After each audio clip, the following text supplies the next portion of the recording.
everybody. Welcome to On the Homefront. I'm John Murphy. Very happy to have you with us here live on WILI Radio. That's AM 1400 or 95.3 on the FM. We also video record our programs now, as you can see, and they're on the radio station's YouTube channel, along with all the other 5 o'clock shows. And they're there as an ongoing archive of the conversations. So if you just check out the YouTube channel for the radio station, you can go to each program and get their playlist and look at all the shows. Also, they're rebroadcast on WECS, the public radio station up at Eastern. Our program today will be in 3 sections, and later on we're going to look at the Art Center East in Vernon, and also the Mill Museum has a big exhibit opening on July 1. But right now we're going to look at the Willimantic Library right here in town, a major cultural resource, has a long history, and we have the director here, Dan Paquette, with us today to update you on summer events and programs.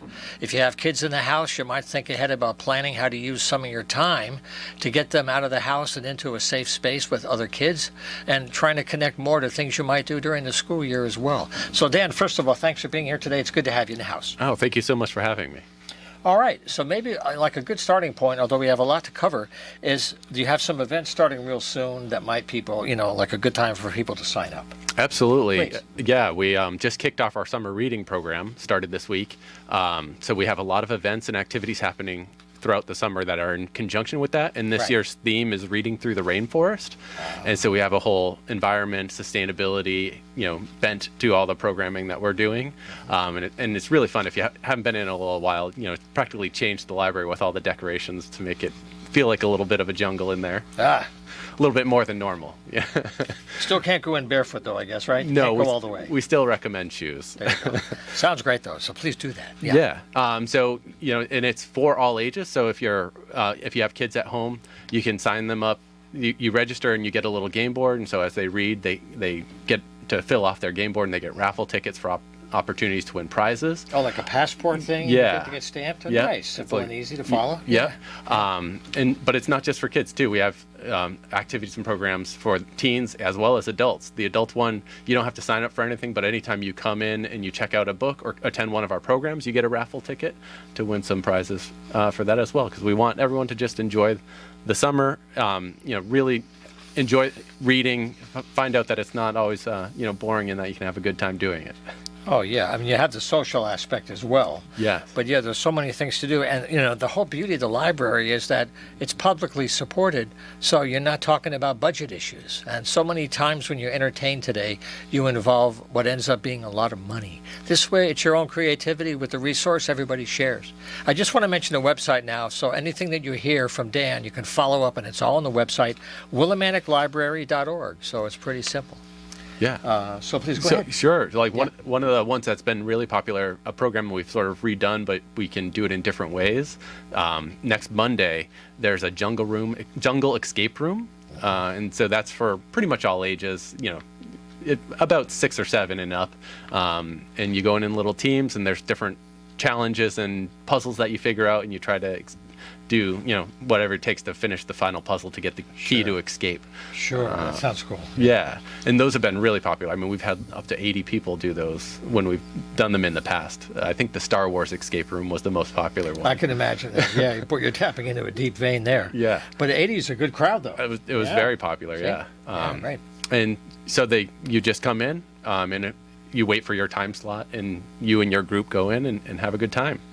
Tomorrow, we're also having a family civics night with the Secretary of State will be there, and they'll be asking different civics questions and having fun, and they're bringing some pizza, so you should call the library and register for that if you want. Sure, that's cool. Secretary of State coming down, that's nice. Yeah. About voting and what the whole process is about, that's nice. Yeah, what it takes to get a bill passed and all, Yeah. everything it takes to learn a little bit more about government. Yeah. On the adult side, we're also offering some really cool programs. The first one being the Rainforest Streams and Connecticut Streams. So, what's the person's? Sorry, Professor Ben Wasserman, a PhD doctoral research assistant at UConn, is coming in, and he's going to really dive into what the water systems look like in the rainforest and how they compare and contrast with what we have here. You might be more familiar with the Connecticut systems. Sure. That's on July 11th. Then if you like birds, we're having Birds of the Amazons being presented on July 22nd. and that one is being presented by Heather Skeen. She's also from UConn. So a lot of really cool programs. The one I'm looking forward to most is on August 5th, and that's Cynthia Pope will be presenting Geographies of Coffee. And so she'll be talking about, the whole coffee system and how different beans are grown in different areas and the peoples that grow them. And then, of course, with some samples of different kinds. So that one you do have to register for just so we know how much coffee to make. Sure. And that can all be through the website, right? Exactly. Right. That's awesome. Yeah. And there's, book discussion groups. We'll be, for the adults, we'll be discussing Jane Goodall's book over the summer. So, that's a very popular one that, has stood the test of time. She's obviously knows her monkeys better than anyone else, probably. We also have a really cool program called Ready for the Grade. That's a grant-funded program from the Scripps Family Foundation for Education in the Arts. Nice. That one is helping kids who might need additional help learning how to read. It's for kids rising into 1st through 3rd grade, and it's a really intensive but fun summer program where they get a little more assistance learning how to read. But in conjunction with that, we bring in the Denison Piquetosepos, Wow. which I can never say that. Yeah, I can't say it once ever. I don't know why I stumble over it every time. Yeah. And so they do a lot of nature programming, and so they're tying in with our summer reading program, but also making fun and engaging activities for the kids in the Ready for the Grade program as well. Yeah. I'm so glad you mentioned this program for the really young, because this has come up on the show many times. The earliest years are the ones that set the foundation forever. And the more that you can get stimulated, which is often just idle time, doing something with it creatively triggers reactions that really build the foundation for school. And it's less of a catch-up later if it doesn't happen. And many kids are not always getting it at a young age. There's lots of reasons for it, but the bottom line is a lot of kids are missing some of this vital experience. Yeah, I actually listened to a podcast a couple of months ago now called Sold a Story, and it was about how actually in a lot of school systems they were teaching kids in a way that wasn't actually showing them how to read. And so there's been a lot now out about the science of reading and what are the actual building blocks that help develop the skills people need to learn how to read. Right. And so I think that is how some of our programs like ours got generated, because kids were falling behind in reading and not picking up the basic skills they needed to learn things like phonics. That's right. And if it happens at a young age, from that point on, they're always catching up. That's extra pressure, Yeah. And it blocks all the real learning, because then it's not fun anymore. Yeah, and it makes every other subject harder to learn and everything else, because if you can't learn the basics of reading to teach yourself more, then it's going to be hard to do anything, history, art, anything else. Right. So anyway, don't get bummed out about these things. Get them to the library. Get them into the library, I'm telling you. I want to ask you also, a lot of people think about libraries as books, but libraries now are also an electronic repository. Mm-hmm. Can you talk about where people can go electronically through libraries to read things at home that are not physical? Yeah, it's a huge supply. Absolutely. We have a couple great databases for people to check out. One is Overdrive. There's an app that goes in conjunction with that called Libby. And so if you have either an Android or an Apple device, look for the Libby app. And it ties right into a whole collection of books and materials that you can check out. It has magazines that you can check out. So if you have a favorite magazine, you can look at the latest issue plus a bunch of back issues going back a couple years on most of them. Recent issues. Then we also have another one called Hoopla.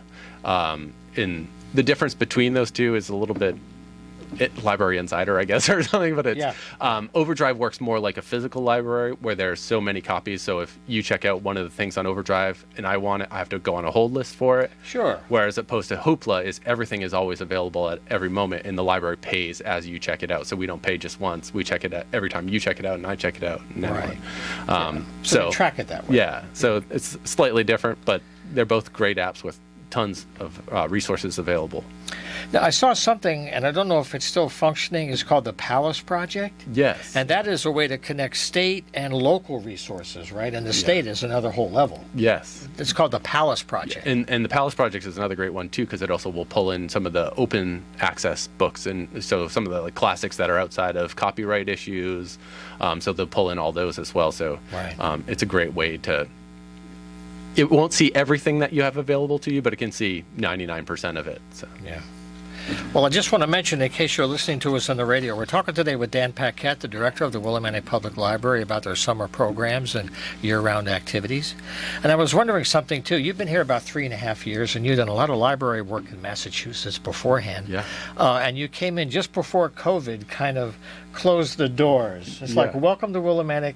See you in 2.5 years, right? Yes, yeah. Could you talk about how you adapted and tried to come through it now so vibrant and active after taking a big hit from the library point of view? Yeah, it was definitely a big change for me because I've been in libraries for 20 plus years. Right. So then all of a sudden you're like, do everything you do, but do it completely differently. Right. And so with no notice. with no notice, yeah, starting now. Yeah, that's right. So we obviously closed and everyone went home, but we immediately started figuring out what can we offer online. Can we do streaming kind of things? Can we do programs virtually? We started trying to figure out, what to do there. And within I would say within 2 months or so, we fully got back into the library where we are able to check out things to people at the curb. So people would call up or email us and say, hey, we want this book or this movie or whatever it is. And we would pull it, put it in our lobby, and people would come in and grab it. Because we knew a lot of our folks, what it either wasn't available online or didn't want to read something online. That's right. We had, every precaution we were trying to take. So, cleaning things off after they're used and, Oh, yeah, because at first people were very afraid of surfaces. Yes. That was early on, right? Yeah. So you can imagine the stress, the staff, the quantity of material coming in and out. That's a lot of bulk, we'll call it. Yeah. Yeah. And then we were one of the first things in the town to reopen to people as well, the public entities where, we put up all the barriers and all those things, got everyone masked, because we knew we were not reaching everyone.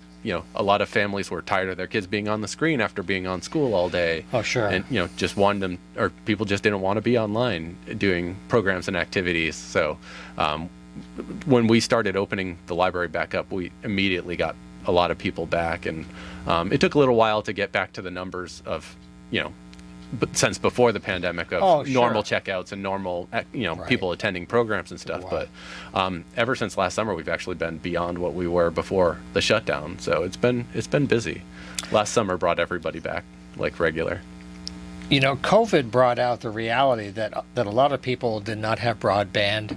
And when it came to being forced to go online hybrid, the technology at home didn't always hold up, and they had trouble with it, and it really impacted the kids. Yeah. So I wondered now in the library, prior to COVID, was there a lot of online support? Was there a community of need that was already struggling with access before COVID, and now it's like 5 times as many people? Yeah, we've always been a place that had, access to high-speed internet. So people who either didn't have internet at home, couldn't afford a computer for whatever reason, whatever it was, knew they could come to the library. And so we still definitely provide that. But in COVID, we also started circulating Wi-Fi hotspots, so people could check out a hotspot and bring the internet with them wherever they went. So they would have to have some other device to connect to it, whether it's like a tablet or a phone or something. But they could have internet with them wherever they went, and that's been very popular. Well, did you have to get special funding for the hotspots, or did you have those in-house already on a standby kind of thing? We got grant funding. The first set we bought with, I believe, ARPA funds to get the first initial set, but they were so popular and went out so quickly, we also got an additional grant from the Community Foundation to buy another set of them. But since then, we pay the annual subscription fee, but at least they got us off the ground in for the first year. And is the satellite location still hopping? Yeah. Okay, so you should know that, of course, the main office, is just a few feet away from our studio here in downtown. They're at 905 Main Street. But they have a satellite office at Boston Post Road, right here, 70 Boston Post Road. Does that have a special focus as a separate satellite, or what's the goal of having that space? So that it's at its greatest use in conjunction with the after-school program they have up there. So over the summer, it does slow down a little bit. We try to go up there and still offer some of the summer reading programs, but there's a built-in crowd in that place with the after-school program, and they just love it. And so we try to do activities and story times and everything up there as well. But we know for some of those folks, it's hard to just come to downtown. So we want to be able to be closer to them, which is why we're also in the works to build another one at the Housing Authority down at West Ave. That's so great. there's no timeline official yet for that, but we're in the works to get that up and running as well. Because, we do have some mass transit that does as much as it can, but it's still limited. And if you don't have a car, it's really difficult, even for healthcare sometimes. Yeah, and if you're on their schedule and it doesn't work for you, that limits your options. Right. So the satellite that we're talking about is at Wyndham Heights, by the way, in town.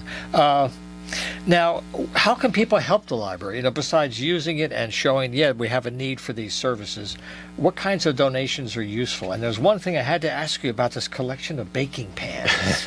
You're laughing. There's something going on about baking pans, and I love the idea. Yeah, so Please. Library of Things are a thing now, and so we have a collection where if you wanted to try out a different recipe that you've never made, but you're not sure you're going to make it again, you can come to the library, see if we have a pan that suits that kind of need. Like, I've never made a bundt cake before. What's that? We have a bundt cake pan. So you come, you check it out like it's any other item. You bring it home, you use it. Please wash it. We'll wash it anyway, but we prefer if you wash it too. And then and it gives you at least the opportunity to try out something different. Well, a lot of people are trying to look at food in new ways, and it means making food at home and getting more healthy sources of food and not just buying it all prepackaged, Yeah. So anyway, that's a resource. And maybe the last thing is, before we close, what other kind of donations are helpful to help the library with this big mission throughout the whole year? Yeah. I know a lot of people do donate books to the library, which we will accept as long as it's not like magazines, periodicals, and no textbooks or encyclopedias. But we take in those other donations, and we take whatever the library can use, and then we give the rest to the friends of the library, and they can sell them, in which all that money goes then to benefit the library as well. Right, just the periodic book sales. Yes. That's great. So, if you get into summertime and you're cleaning out the attic or the garage and you got some leftover stuff, pass it on to someone. First of all, have a book being read by somebody is nicer than having it sit in a box somewhere. Yeah. But also it helps the library. So, Dan Paquette, thank you very much for your good work throughout the year. And we had planned to have Dan come back in mid-August to give us an update of all the school-related fall activities. So thanks again for being here. Thank you very much for having us. Okay, we'll have a very short break. You stay with us. We'll be right back. All righty, we're back live on the show to wrap things up today. Again, that was with the Arts Center East. Just want to mention, if you want to get involved in the program right now, if you're watching us on YouTube, you'll see an empty chair next to me because the door is open for you. If you want to join in, send me an email, john@humanartsmedia.com. We'll be very happy to get your announcements on the program. These programs also air on WECS, the radio station up at Eastern. And also, we can also have you in the studio to share your story. I want to mention a couple of events. Today is June 21st. It's the solstice, so happy solstice to everybody who's hearing me.